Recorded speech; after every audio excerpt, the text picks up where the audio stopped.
Thank you for all your answer.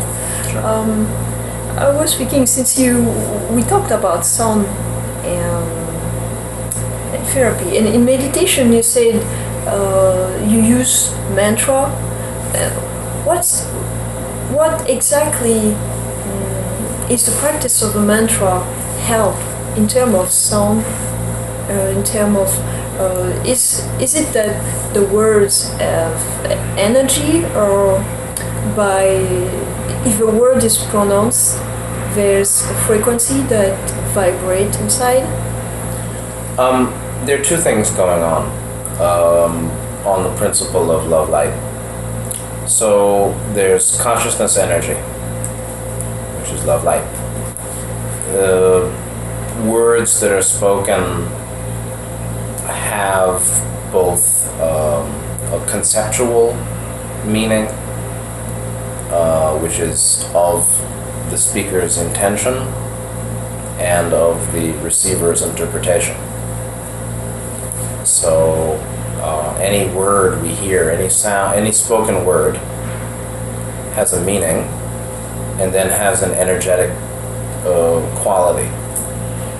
So the meaning, again, is born of the intended meaning of the speaker and their understanding that they're embodying in that word, their intention, and then the receiver's interpretation of it, which is quite variable.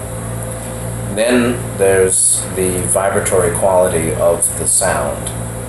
The vibratory quality of the sound affects the chakras differently.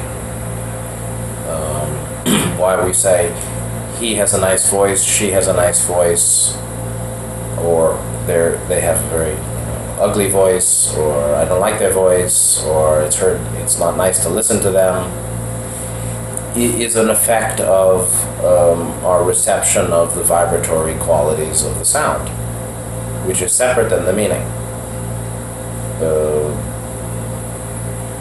In many ways, the harmonics are associated with the overall chakra condition of the speaker. Their words, in a sense, are the product. The vibratory quality of their words is a product of the combined integration of the 7 chakra conditions. So a person who has a lovely, it's all subjective terminology, but a voice that people may like or say, oh, that's a nice voice, is like music, that people say, oh, that's pretty music. Why do we say pretty music, or that person has a nice voice? Ultimately, it's, again, a product of the integration of 7 chakra conditions, specifically heart chakra, actually. A person who, but not only. First of all,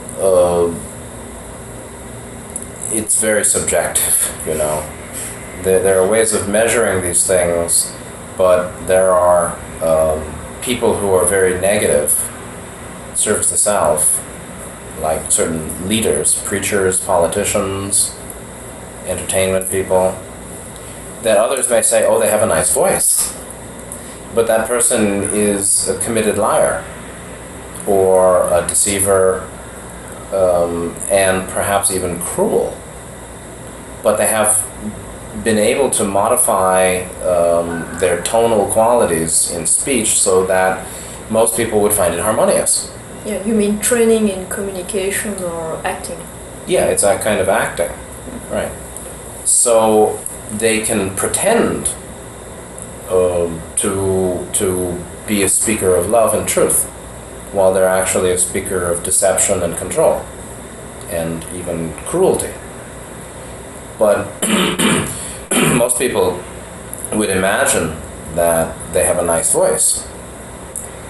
A person who is more sensitive than, you see, again, there are gradations of sensitivity, just like there are gradations of intelligence, just like there are gradations of chakra development.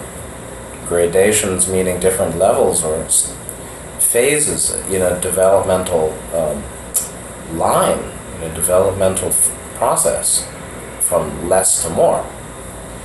So there are people who are more sensitive than others, not only to sound, but to mind, the mind that expresses the mind behind the sound.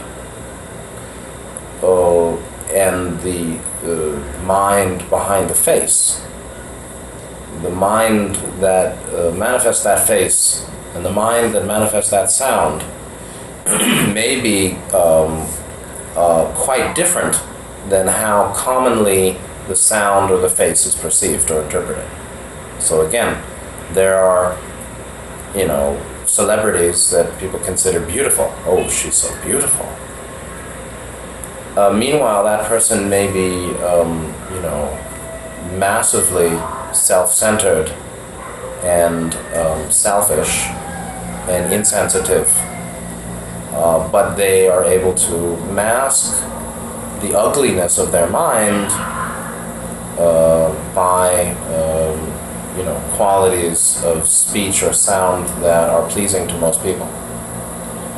However, for one who sees the mind within the sound of the voice or the sound of the words, they could see that that's not a nice person, that person is pretending to be, it's a fake beauty.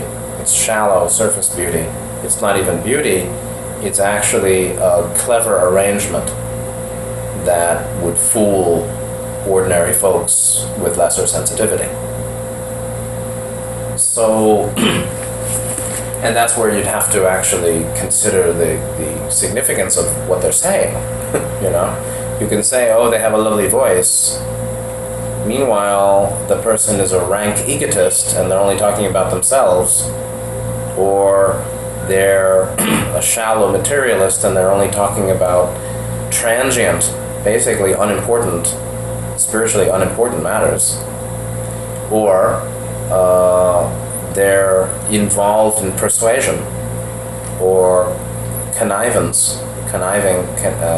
convincing people for their own personal gain. So you can say they have a nice voice, but sometimes it's very obvious that the intent, the nature of the words, the meaning of the words, the agenda behind the words and the nice sound is negative. So it also happens often that a person has a nice voice but not a nice face.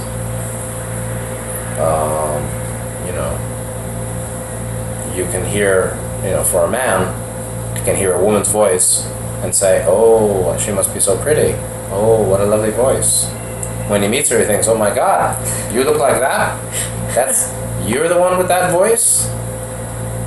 Because he expected a beauty, a facial beauty, from the tonal beauty of the sound of her words.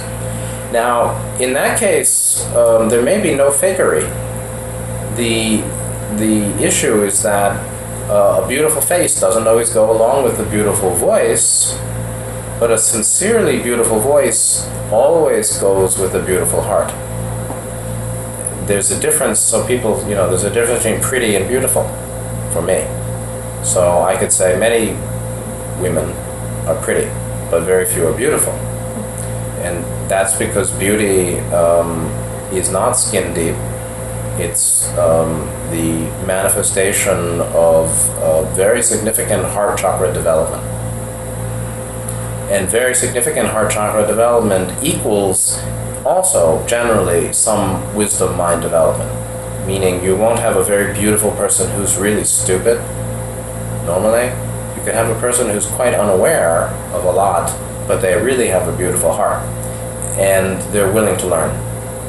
But a certain kind of stupidity or dullness of mind or low intelligence, a dull sensitivity of mind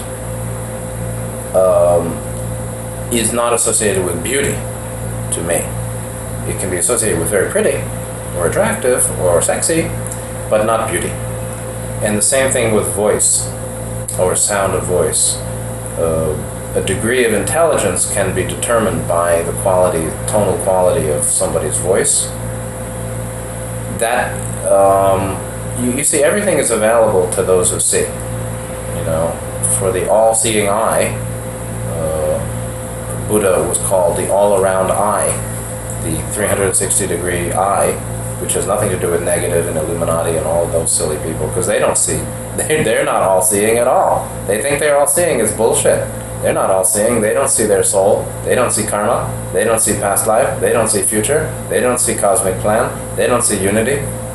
There's many, many, many things they don't see. Many. So they always, you see, you know, everybody knows, Sun Tzu said, when strong appear weak, when weak appear strong, the man behind the curtain, Wizard of Oz, always projects a fearsome, all-knowing, all-powerful face, so that it covers the reality that he's not all-seeing and all-knowing and all-powerful. So negatives say, you know, we're the all-seeing eye, the eye in the sky. But that's actually to fool the people who don't know better, and to keep going with their self-subjugation, which comes out to subjugation of others, which includes quite a lot of not seeing. There's quite a lot they don't see, actually.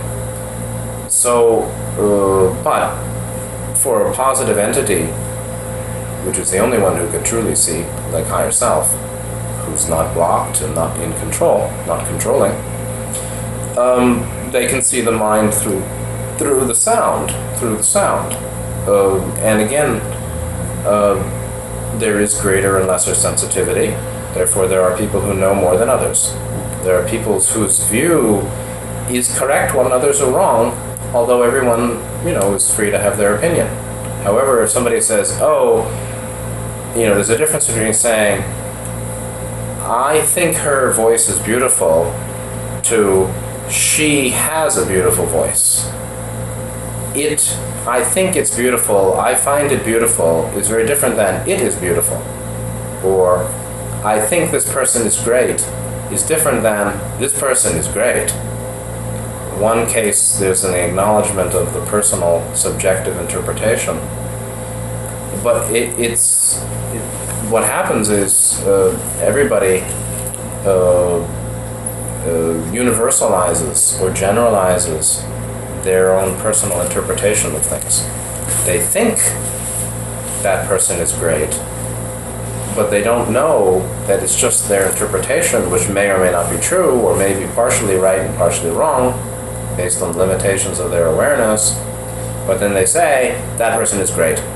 I know this is the right way, rather than I believe or I think this is the right way, or a good way.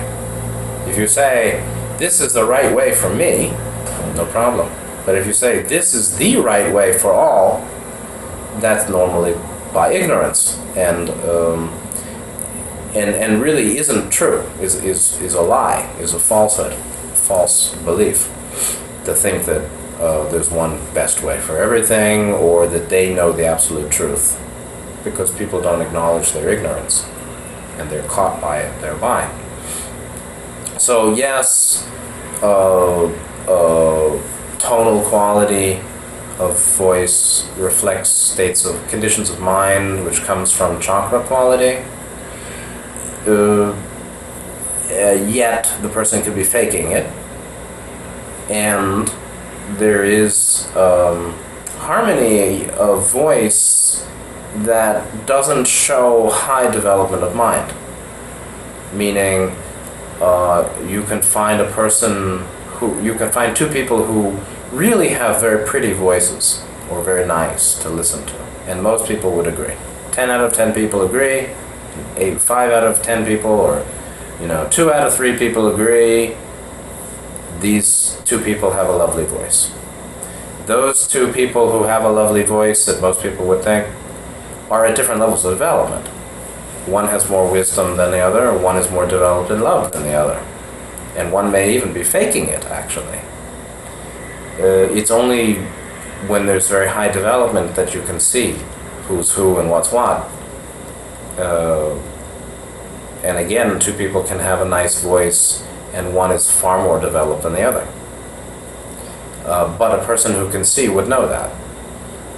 And a person who doesn't see will think they know, and don't know they don't know, and say I know, and other ignorant people will say, oh yes, you do know.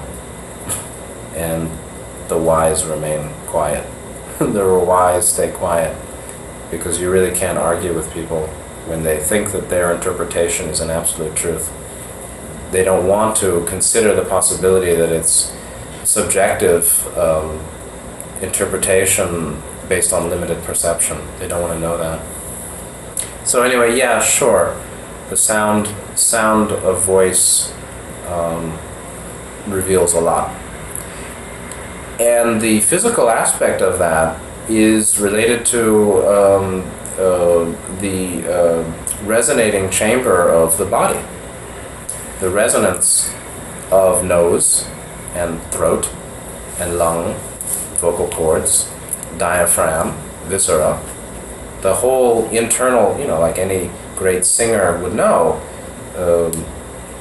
the chest cavity, the visceral cavity, this whole thing here basically from second chakra up to fifth, right? Second to 5, second to 5.3. 5.3 is the nose. The lower viscera is second. So from 2 to 5.3, this is basically the whole cavity that more or less impacts the vibratory production of sound, this production of vibratory sound or word. The condition of energetics from 2 second chakra to 5.3 in the nose very much is the product of chakra development, or is a reflection of chakra development, which is a reflection of mind development. So greater resonant quality of those chambers, starting in the nose all the way down to your lower intestine, really, is very much related to spiritual work you've done or not done on yourself. However, there are baritones, or there are opera singers and great people who have a beautiful, wonderful voice, but they're not Buddhas. And the Buddha is not an opera singer. Nityananda was not an opera singer, and his voice may have been kind of funky even. Different people there, who knows, right? But it is true that there is a physical cause related to consciousness cause affecting the vibratory resonance of the cavities and chambers of the body from the lower viscera to the nose that relate to the output of sound and tone. And those are related to spiritual work. But it's not, it's more subtle than people would think. It's not like, you see some people who are very physical, Qigong teachers, Tai Chi teachers maybe, including athletes, super athletes. They think they're great because they have maximal or very high physical energy development, like yoga people, Tai Chi people, super professional athletes. They may think they're really so spiritually developed or so developed because they've developed the physical. But that development doesn't necessarily translate to development of mind. And so, likewise, there are people who are very, very high developed in mind, like an adept, who don't have perfect body, who have physical limitation, or whose sound of their voice isn't as beautiful as an opera singer, who would be ignorant in many ways spiritually. So you've got people who have highly developed the physical, like an athlete or yoga or Qigong masters, but they have lots of blind spots. You have people who have a beautiful voice. They have blind spots. You have people who are very highly developed in compassion, but their voice is not quite lovely. You have other people who are, very few, who are really highly developed, like an adept or Buddha or Nityananda, whose voice is not as lovely as somebody else, whose body's not as healthy, who don't have the physical capacity of somebody else who focuses on body. The question is, what do you take with you? You don't take the body with you. You take the mind with you. However, everybody has developed different things along the way. And so you have some adepts who have developed qualities of body, and that might lead to a very lovely voice. You have other adepts that have been focusing on visualization ability, and they can manifest, bouquet of flowers in the room magically by mind, but their body is not lovely. So there are some adepts, they can go into meditation and go into extreme bliss regularly. There are some adepts that wouldn't have that experience or capacity, but they have some other ability. So there is partial development, there is segmental, compartmentalized development of the totality of one's being along the path, manifesting in 3D in different ways. But you'd have to you'd have to be able to read the meaning of the sound and read the meaning of the words, understand the meaning, the significance of the words, and the intentions behind the words to really know the level of development of any speaker. So you've got to focus on the tonal quality and how it affects you viscerally, and the meaning behind that, and the mind that is speaking such words, and the agenda behind those words, and the intention behind those words, and what that says about the nature of that being as a soul, and their level of development, and their orientation, and various things. Well, when you say that the quality of voice is different for everybody, and you say that some adepts may have not a beautiful voice, but have developed something else. I had this idea that came to my mind about, I remember you speaking about balance, and that when we go deep in meditation or when we do a lot of practice, we move some lower blockage. Can it be that moving this lower blockage rise up and then create some challenge that will appear into a less beautiful voice that maybe the being had in previous life, but because we're dealing with a much lower blockage? Yes, absolutely. Yeah, it's a very esoteric question.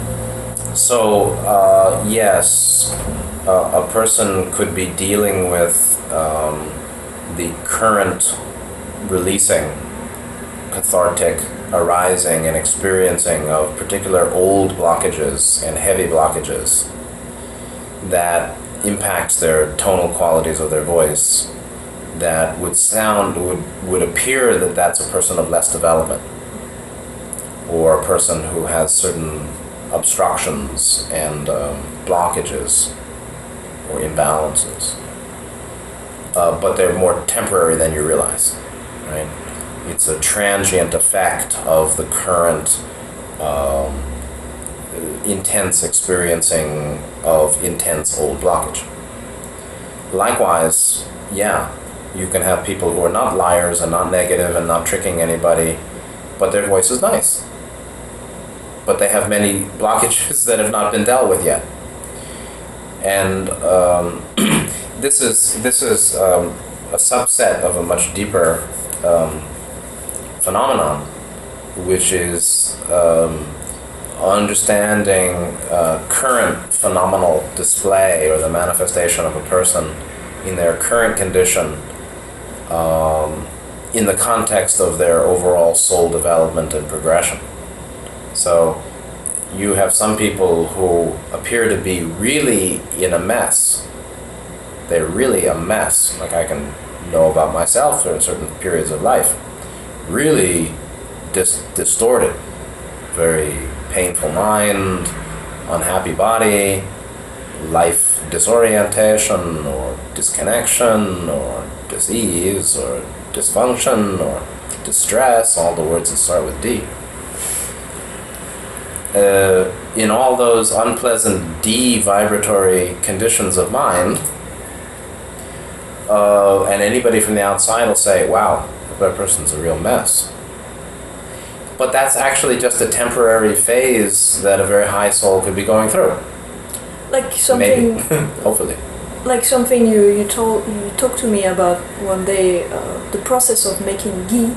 Yeah, butter, clarified butter in India. Yes. Yeah, is boiling, scooping off the top, boiling, scooping off the top. Yes, it's like that. That's a good analogy. Yeah, in fact, they understand that in India too. That a high soul is like ghee, which is clarified. Ghee is sometimes called clarified or purified butter, and they really like butter and cows and milk and all that over there. The process of clarifying butter into ghee, making clarified butter ghee, is repeated boiling and skimming off the scum on the top.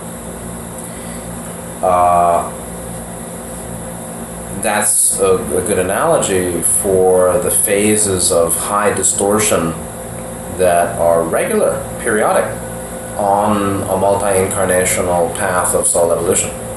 Certainly in 3D, it's different. Once you're talking about higher dimensions, distortions are not as coarse, and they don't come out in such painful ways as here at all. But in 3D, over the course of multiple incarnations, there are phases when the scum is all over the top, or the scum, which really just means distortion leavings. They're basically distortion leavings in mind and body associated with the process of healing lower chakra blockages. And so a deep lower chakra blockage or deep old blockages can leave a person very dysfunctional for a while, years maybe, until they finally can clear it. And you can imagine that's a really messed up soul, that's a really low soul, but not. It's just that they need to go through that at that point, and it's a phase. Likewise, there are people, and this is the same with karma, there are people who appear to be doing really well. They appear to be really well. They appear to be quite well developed. But they're not. They're lesser developed than the person who's stuck in a dysfunctional phase, perhaps, because it's just not their time. Number one, they may not be pushing very hard for their own evolution, so they're not experiencing intense catalyst as often as somebody who's pushing hard for their own development. So there's the story of Milarepa, I believe, the Tibetan yogi, and he had been doing meditation for 20 years or a long time, and he couldn't get out of a certain kind of distortion or self-referencing, certain kind of avidya, ignorance, and was very, very distraught about it, to the extent that he was about to throw himself off the hill or kill himself. I mean, this is a guy who's done a lot of practice, a lot of work, a lot of meditation, in a very much more pristine environment than today, 800 years ago, 1,000 years ago. And after all that work, he still gets despair and wants to kill himself. But that doesn't mean he's a low soul. It means that he's facing intense catalyst. So the intensity of the catalyst, in some cases, is related to the development of the soul, which means the more developed soul faces the more intense catalyst. Not always. When I was in the Zen monastery, the teacher Eido Roshi, Japanese Rinzai Zen, kind of hard-ass tradition, in a sesshin, or a 7-day meditation retreat, we'd come into Dokusan, or come into the discussion, and the master's quarters in the middle of the meditation retreat, and have a private interview. And it's a long story, but he would use the stick, I forgot the name of it. Anyway, the stick that was used basically to keep people awake and alert in the Zendo. But he would use that in Dokusan, or the interview time, as needed. Not to hit you in the head, but to hit you on the shoulders, or whatever the thing was. And he had this sort of analogy that he hit me a number of times, but I was very happy for it because I needed that kind of getting out of certain stuck condition or energy stasis. He would say something like, you know, the fast moving horse gets hit hardest. You know, the horse that's riding the fastest gets hit the hardest. And there was some idea that, you know, if you're pushing hard for your own development, which really means sitting, in this case it was sitting hour after hour after hour and staying with the mantra or staying with the meditation object strongly, that's fast galloping horse. That's, you know, making strong efforts for one's evolution. That person gets the stronger catalyst, or that person may have the more distressing effect, distortion leavings of their old blockages coming up. And so, yeah, sure, a person can have a temporary phase of a distortion or dysfunctional mind coming from the arising of blockage from the past, particular blockages maybe, and their voice comes out awful, you know, gravelly or weepy or whatever, on all sorts of non-melodious sound qualities, because they're dealing with the deep pain and deep blockage, for sure. And another person may have a kind of nice voice, but they're an idiot, actually, meaning they haven't spent much time looking at mind, and they don't want to know, and they're actually totally shallow, or meaning they don't think deeply about self or life or purpose or anything like that. So,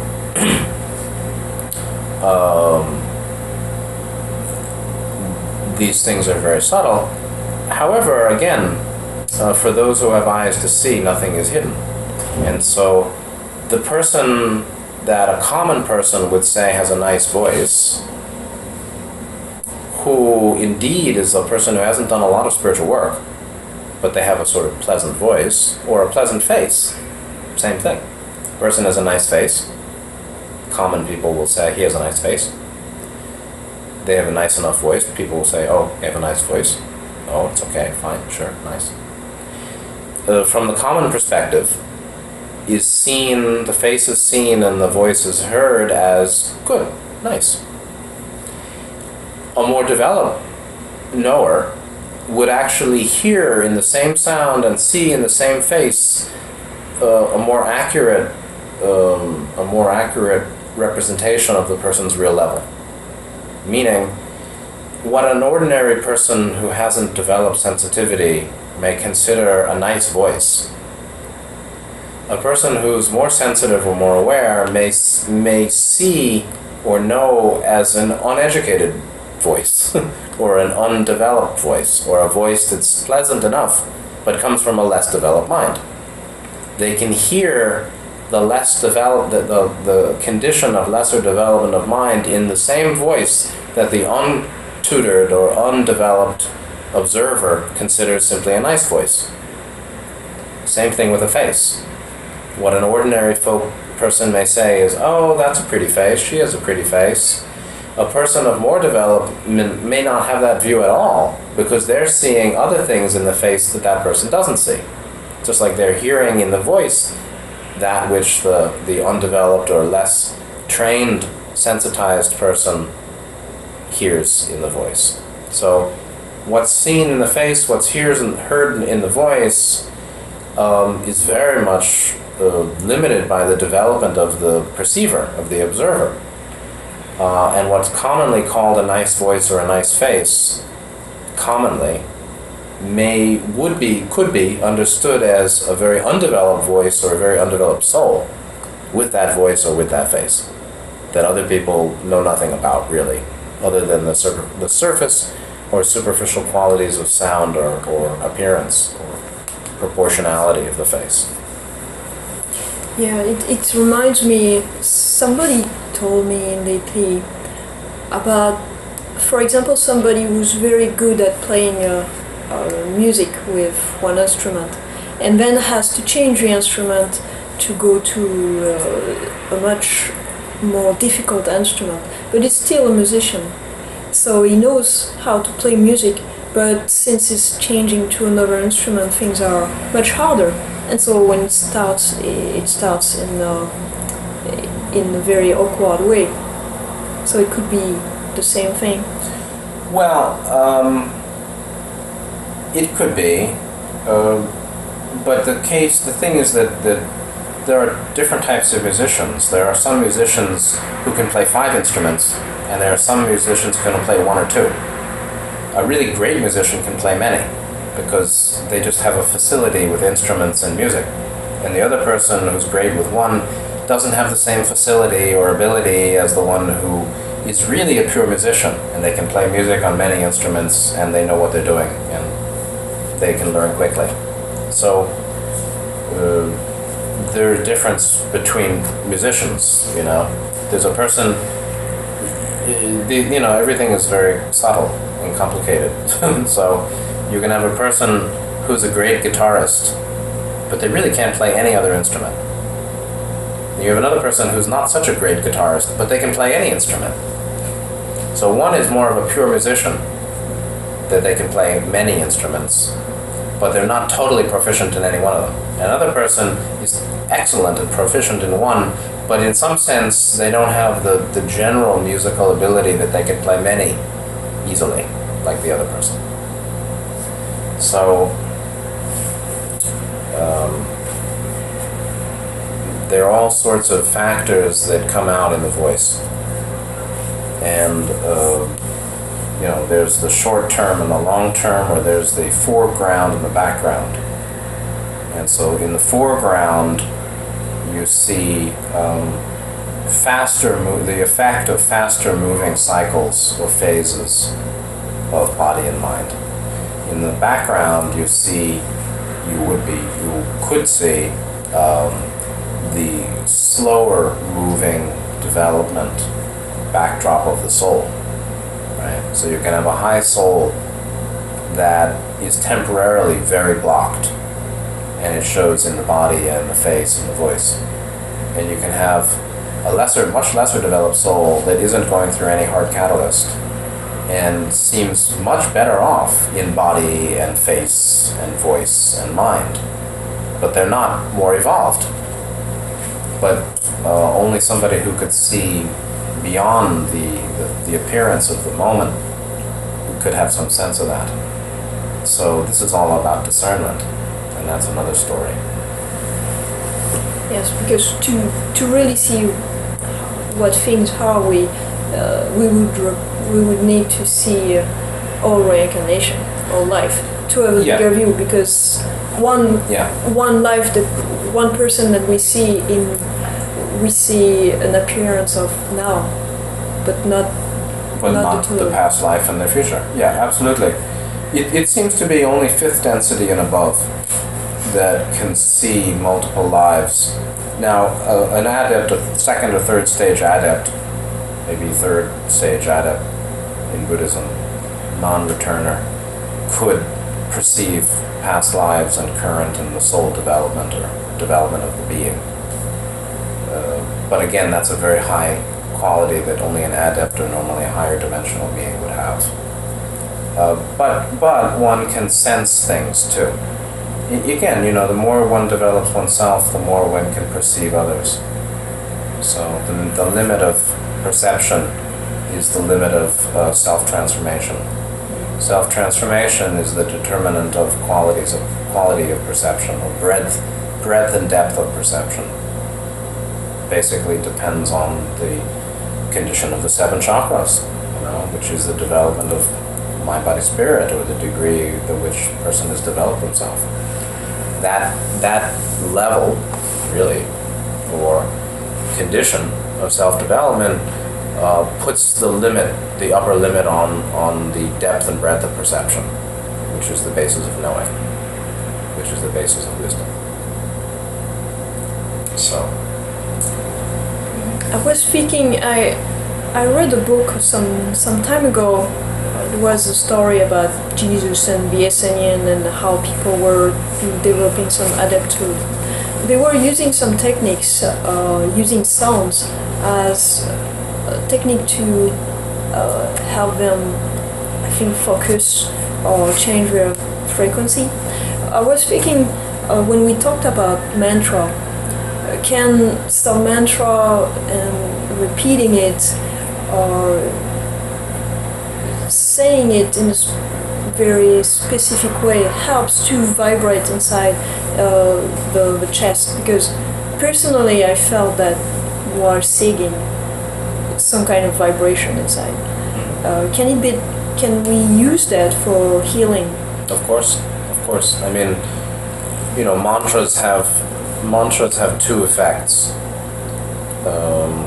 One is, they have many effects, okay, but there are two common functions of mantra or utilizations of mantra. One is as a concentration object, an object of meditation. So instead of mindfulness of breath, which is a mindfulness, let's say, of the sensation of breath in and out of the nose, one uses mantra as the object of concentration. So then the focus is on repeating the mantra for the whole time in the meditation or the period of the work. And whenever the mind is distracted, you return to voicing or sounding or saying the mantra in the mind. So then it's a tool for concentration of awareness, focus of awareness. The second is the vibratory qualities of the syllables of the mantra. The meaning of the mantra is really not that important at all. It's the least important and really not important. So people spend some time on what's the exact meaning of the Sanskrit words and syllables of this mantra. For me, it's very unimportant. The more esoteric, functional meaning or usage and significance of the mantra is as a vibrational tool, vibrational aid to self-transformation. So the mantra, whether it's audibly voiced in sound or repeated silently in the mind, surely affects the chakras, definitely. And different mantras, according to their tonal qualities, affect each has its own signature of chakra influence. So, like the two mantras that I use a lot, one is the Prajnaparamita Sutta, Gate Gate Paragate Parasamgate Bodhisvaha. Now the meaning is gone beyond, totally gone beyond, enlightenment, so be it, praise enlightenment, whatever. Not important. Yes, sure, that's nice. Now what? So that mainly, in my understanding or my experience, affects third chakra blockage and up and development of higher third chakra. And the vibratory healing in terms of working through blockage is 3-2 in my experience. Third chakra, gate, gu. Very guttural, visceral, and associated with third ray, solar plexus, more than second.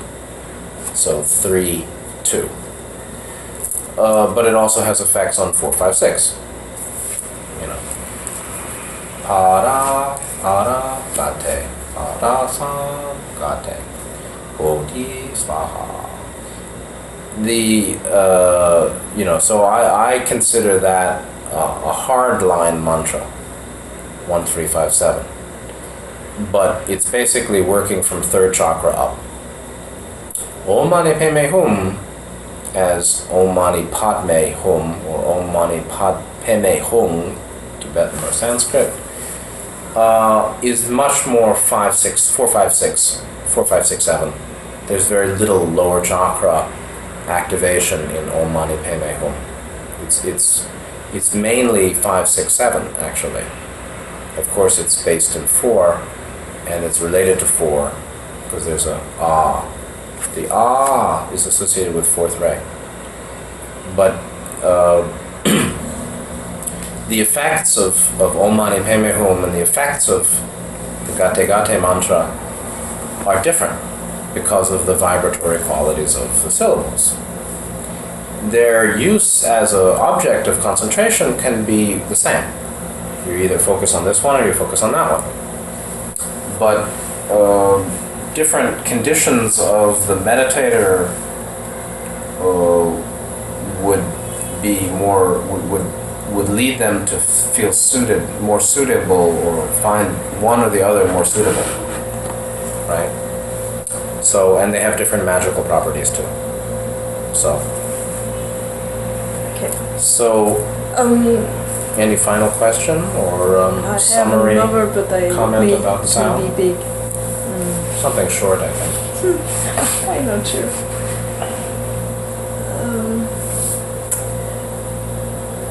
Thank you for this comment about mantra. I think it's very interesting. I didn't know actually that Om Mani Padme Hum was linked more to the soft line and 246 and Gade Gade to the hard line. Yeah. That's actually very It interesting. fits, actually. Yeah, no, I found when I have anger and frustration in mind, Gate Gate works really well. It's appropriate. Gate Gate is like fuck you, fuck you. As the Buddhists don't say fuck you, para fuck you, para some fuck you. But the gate, you know, it's not nice really. It's kind of rough. Oh. But that gate is good to get it out. Get out the anger without hating it, without suppressing it. It's nice to channel it into that mantra. Meanwhile, Om Mani Padme Hum is so high, it's so subtle, it's very short, and it's easy because it's short. It's not too short, like Om. Om, that's really short. And that's very different. Because it's so short, Om, it's not exactly a mantra. It's sort of before mantra. It's the seed syllable from which you'll make a mantra, but it wouldn't be used the same as a mantra. Mantra is like a chain. It's like a circle, and you just turn it. It's like a wheel. Mantra, the wheel of the mantra. You turn it, and you just say it again, again, again. Om is not like that, but Om Mani Padme Hum is like that, and then there are many, many others. And Om Mani Padme Hum is good when your mind is very peaceful. It's also it also has many higher beings who join in too. So it has many higher dimensional assistants associated with it. So if I can sum up, if we're angry, frustrated, we should use maybe more Gade Gade, and if we're sad or we want an object to focus our attention, we should use, we could use Om Mani Padme Hum. Yeah, I mean, there's no should. Yeah. But I would just say that if you want to use a mantra and you find the mind is more distorted or upset or angry, certainly for angry, Gate Gate is a helpful, appropriate mantra. When the mind is not in sorrow, but is peaceful, Om Mani Padme Hum is more suitable. But, it's a very personal matter. I would never say, don't use this mantra for that. Yes.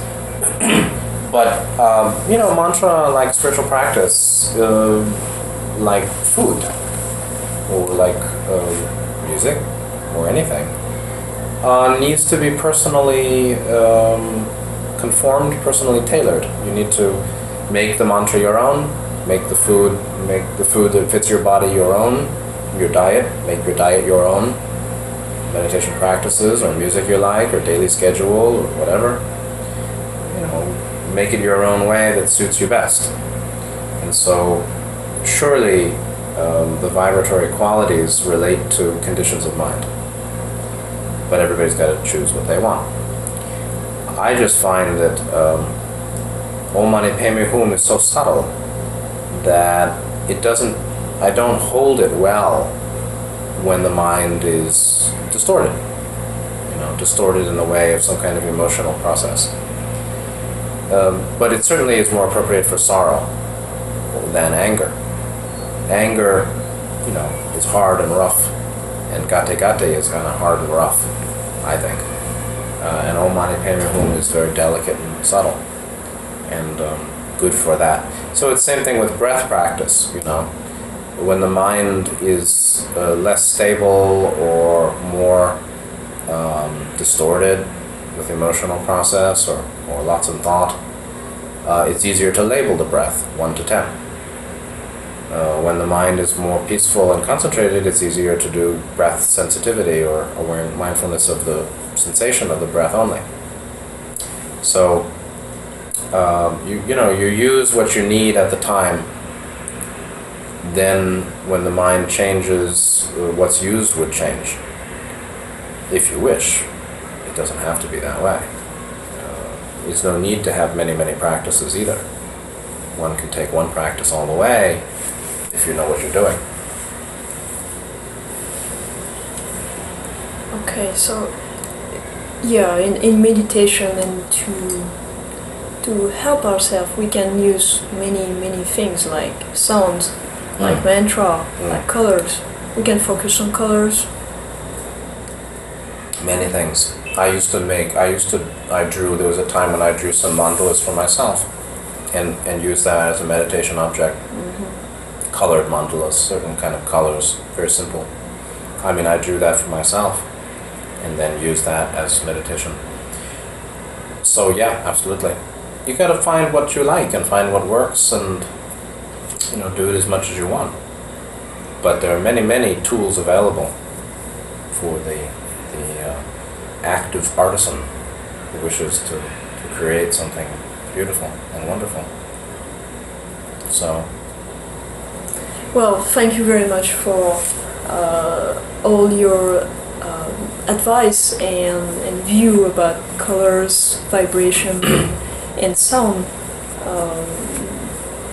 That I think it's very helpful for healing, and I learn a lot every time I talk to you. So, thank you. You're welcome. I learn a lot too. Yeah, thanks. Thank you. You're welcome.